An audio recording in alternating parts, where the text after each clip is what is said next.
தமிழகம், புதுவை மற்றும் காரைக்கால் பகுதிகளுக்கான தினசரி வானிலை அறிக்கை. கடந்த 24 மணி நேரத்திற்கான வானிலை தொகுப்பு. கடலோர மாவட்டங்களில் ஓரிரு இடங்களில் மழை பெய்துள்ளது. ஏனைய பகுதிகளிலும் புதுவை மற்றும் காரைக்கால் பகுதிகளிலும் வறண்ட வானிலை நிலவியது. கடந்த 24 மணி நேரத்தில் பதிவான மழையளவு: நாகப்பட்டினம் மாவட்டம் திருக்குவளையில் 5 சென்டிமீட்டரும், நாகப்பட்டினம் தலைஞாயிறில் 4 சென்டிமீட்டரும், நாகப்பட்டினம் வேதாரண்யத்தில் 2 சென்டிமீட்டரும், மயிலாடுதுறை கோடியக்கரை, புதுக்கோட்டை மீமிசல், திருவாரூர், திருத்துறைப்பூண்டி ஆகிய பகுதிகளில் தலா 1 சென்டிமீட்டரும் மழை பதிவாகி உள்ளது.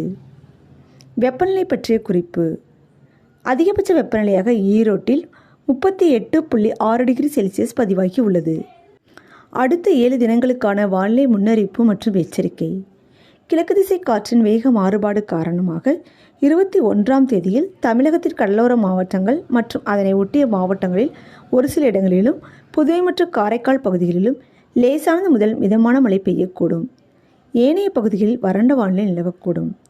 22ஆம் தேதியில் தென் தமிழகத்தில் ஒரு சில இடங்களில் லேசானது முதல் மிதமான மழை பெய்யக்கூடும்.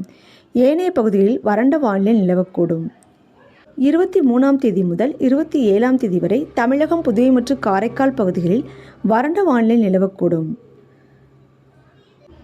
அதிகபட்ச வெப்பநிலை பற்றிய முன்னறிவிப்பு: 21ஆம் தேதி முதல் 22ஆம் தேதி வரை தமிழகத்தில் ஒரு சில இடங்களில் அதிகபட்ச வெப்பநிலையாக 37 to 39 டிகிரி செல்சியஸை ஒட்டியும், இயல்பை விட 2 முதல் 3 டிகிரி செல்சியஸ் அதிகமாகவும் இருக்கக்கூடும்.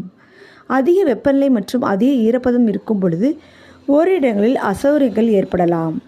சென்னை மற்றும் புறநகர் பகுதிகளுக்கான வானிலை முன்னறிவிப்பு: அடுத்த 48 மணி நேரத்திற்கு வானம் ஓரளவு மேகமூட்டத்துடன் காணப்படும்.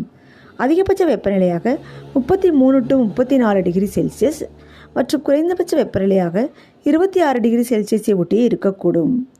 மீனவர்களுக்கான எச்சரிக்கை ஏதுமில்லை.